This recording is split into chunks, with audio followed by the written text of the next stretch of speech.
ব্রাহ্মণবাড়িয়ার আশুগঞ্জে ফুটবল খেলাকে কেন্দ্র করে দুই গ্রামবাসীর মধ্যে সংঘর্ষে অর্ধশতাধিক আহত হয়েছে। শুক্রবার সকালে উপজেলার দুর্গাপুর বাজার এলাকায় দফায় দফায় এ সংঘর্ষের ঘটনা ঘটে। পরে সেনাবাহিনী গিয়ে পরিস্থিতি নিয়ন্ত্রণে আনে। পুলিশ ও স্থানীয় সূত্র জানায়, বৃহস্পতিবার বিকেলে ফুটবল খেলাকে কেন্দ্র করে দুপক্ষের মধ্যে বাকবিতণ্ডা ও হাতাহাতির ঘটনা ঘটে। এর জের ধরে শুক্রবার সকাল ৭টা থেকে ১১টা পর্যন্ত বড়বাড়ি ও মুন্সিবাড়ির লোকজনের মধ্যে সংঘর্ষ বাধে। এতে অর্ধশতাধিক আহত হয়। এ সময় বেশ কয়েকটি বাড়ি ঘরও ভাঙচুর করা হয়। খবর পেয়ে পুলিশ ঘটনাস্থলে গিয়ে পরিস্থিতি নিয়ন্ত্রণে আনে।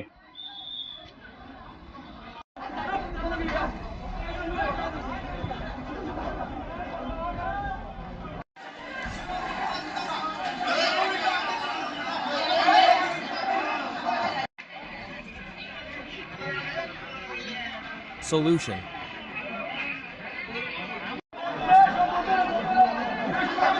is